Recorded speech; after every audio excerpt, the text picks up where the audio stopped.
বন্ধু কেমন আছিস? ভালো না রে। কেন রে, কি হয়েছে?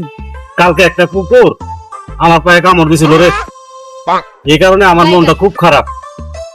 ও, সেই জন্য এত মন খারাপের কি আছে? তুই শালা, তুই আমার বন্ধু হয়ে এমন কথা বলতে পারলি?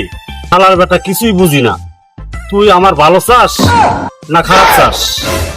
আমি বয়ে বয়ে আছি, ডাক্তার আমার বলছে পাঁচটার মধ্যে 5টা ইঞ্জেকশন দেওয়ার জন্য। বাসায় যেতে পারি না, বাসায় গেলে মা বাবা ধরে 5টা ইঞ্জেকশন দিয়ে দিব। তোর কাছে আসছি, তুই ভালো একটা বুদ্ধি পরামর্শ দে, দিবি কিনা সেটা বল, না দিলে আমি চলে যাই। তোর কথা শুনে আমার খুব হাসি পাচ্ছে রে। তুই এখন হাসি বাদ দে, তুই আমারে কোনো আইডিয়া দিবি কিনা সেটা বল। আচ্ছা আচ্ছা, দিচ্ছি। আমাদের বাড়ির পাশে একটা জঙ্গল আছে, ওই জঙ্গলে তুই কয়েকটা দিন থাক। কেন রে? তুই তো চাইলে তোর বাসায়ও কয়টা দিন জায়গা দিতে পারি।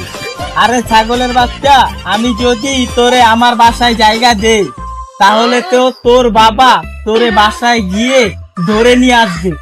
ও তাই তো, এটা আমার মাথায় আসে নাই। সেই জন্যই তোকে বললাম, আমার বাসার সামনে একটা জঙ্গল আছে, সেই জঙ্গলে তোকে থাকার জন্য বলছিলাম। সেই জঙ্গলে একটা কুকুর আছে। কি কি? হ্যাঁ। তাহলে তো থাকা যাবে না।